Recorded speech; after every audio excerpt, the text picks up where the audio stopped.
On July 22nd, 2010, I was in the Sangin district of Helmand Province, Afghanistan, as a combat engineer attachment to Kilo Company, 3rd Battalion, 7th Marine Corps Regiment. Our mission that day was to push into Taliban territory, clear it of enemy fighters, and establish a stronghold from which we could launch future operations. My specific role in this mission was to identify safe routes through areas that had a high likelihood of containing IEDs, or as you may know them, improvised explosive devices. The squad I was with, 1st Squad, 3rd Platoon, was tasked with providing security for a vehicle column that was the part of the main thrust into Taliban country. Throughout the day, there was machine gun fire and firefights going on off in the distance, but for us, it was an easy day, nothing was going on. And after a long morning of walking, we finally sat down in order to take a rest and eat some food. I used this opportunity to take a few sips out of my Camelback and have a gourmet meal of peanut butter and crackers. After about 15 minutes, break time was over, so we stood back up and our point man led us on. No more than 5 seconds later, we heard the loud pop of a blasting cap exploding, and we realized that our point man had just stepped on an IED. Luckily, there were no injuries because the IED malfunctioned and the blasting cap did not set off the main charge as it was intended to do. Now, because the Taliban's protocol is to emplace IEDs in clusters, the likelihood that there was going to be another IED in this area or a secondary IED became about 100%. So I stepped forward in order to do my job and guide myself and my fellow Marines through the area. I instructed the Marines to retrace their steps exactly back to where we had come from in order to take cover. I removed my metal detector from the pouch on my hip, unfolded it, and turned it on. I then took a long, hard look at the route that I was planning to take.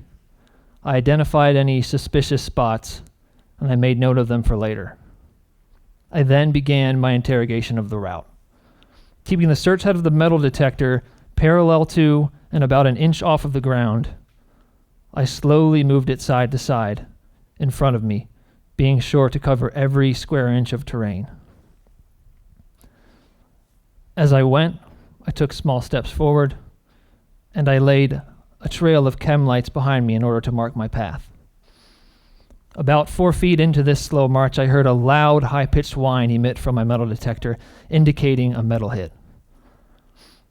I paused, and I passed the metal detector back over the spot in order to determine the center and the leading edge of the metal signature.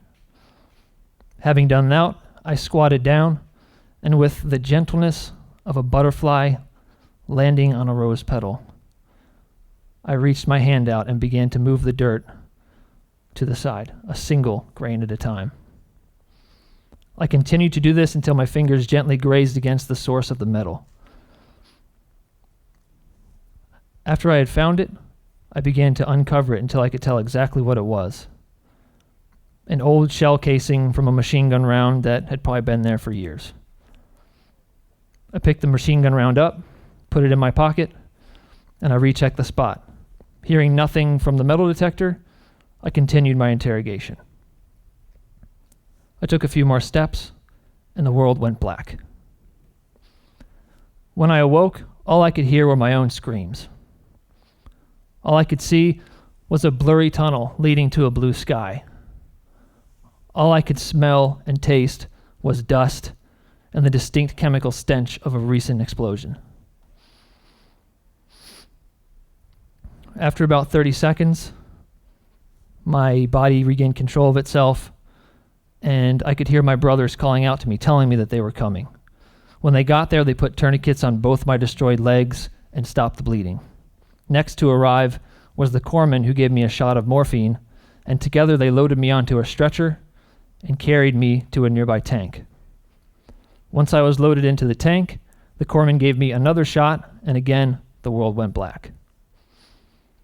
I spent about the next 5 days unconscious, being transported from Afghanistan to Germany to Bethesda Naval Hospital. I spent the next 7 days after that in a haze of hallucinations being caused by copious amounts of painkillers. I don't remember much from that first week aside from going in for surgeries most every day and being visited by my friends and family, which was a huge boon to my morale. Once I was no longer in critical condition, I was transferred from the intensive care unit to the normal care unit, and my senses returned. Now that I could think clearly, I began to reflect on what my future might be like. And I quickly realized that despite my legs being amputated above the knee, the mission for my life hadn't changed. I still wanted to have a life that I could enjoy. I wanted to have a life that made a difference in the world and to the people around me. I wanted to have a life that, when I looked back on it when it was all over, I could be proud. The only thing that had actually changed was the circumstances from which I was attempting to accomplish this mission and the path that I needed to take to get there. And this realization led into a second realization, and that was that every person, when faced with a tragedy, has the opportunity to make a choice. They can either see their new hardship as a barrier that is blocking their path and doing everything it can to prevent them from realizing their life's mission, or they can view their adversity as another tool that they can use in order to propel themselves not only to realizing their life's mission, but accomplishing more with their life than they ever thought possible. I think the best way to conceptualize this choice is to imagine oneself in the gym.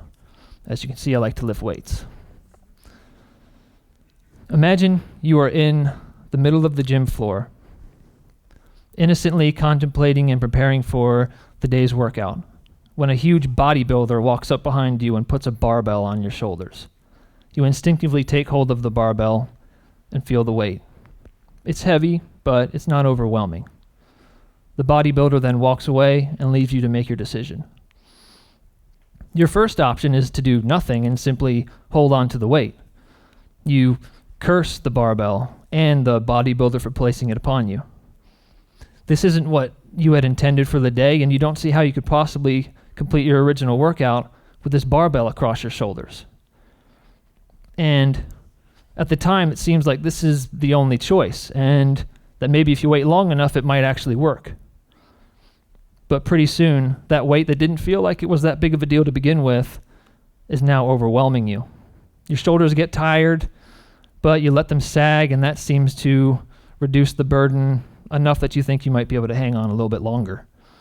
But eventually your back gets tired as well, and no amount of sagging can reduce the pain. Ultimately, you take a knee, and then you take another knee. But your back still burns until finally it gives out and you fall forward.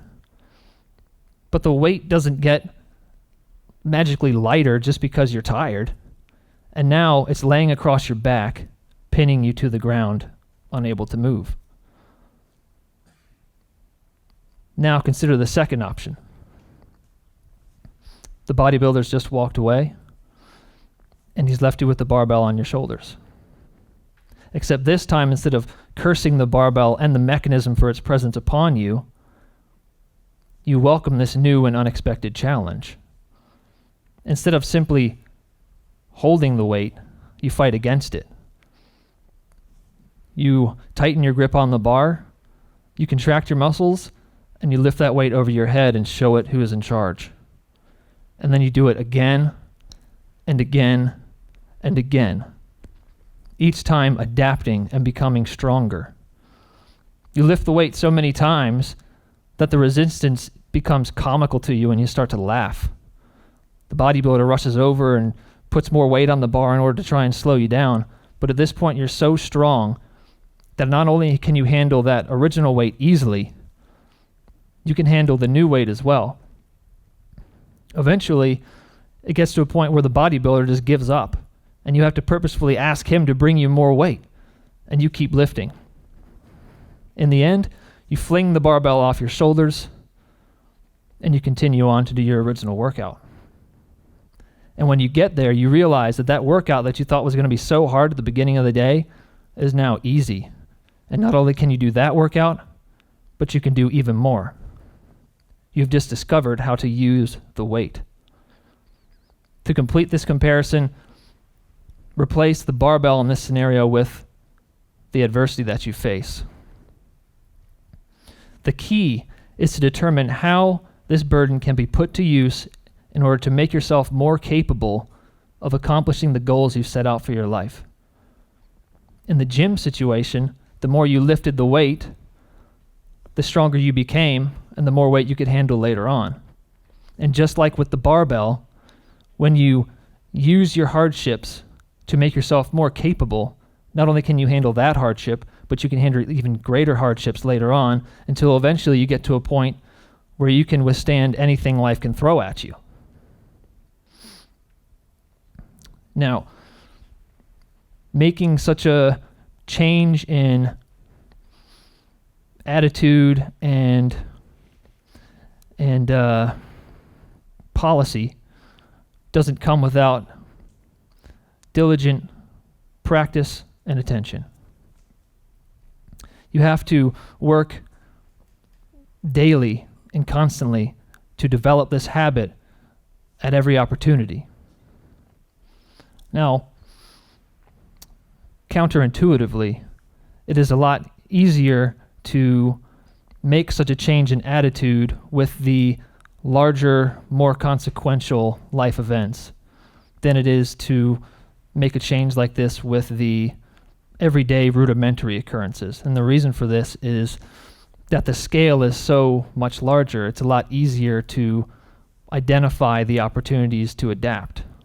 However, since these rudimentary occurrences are much more frequent, you'll get much better practice with the smaller events. But the key is to always keep in mind this principle in every situation.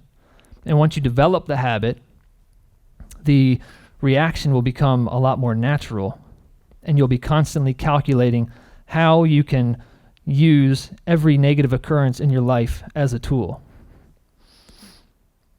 Now, using the weight is not synonymous with enjoying or being happy about tragedy.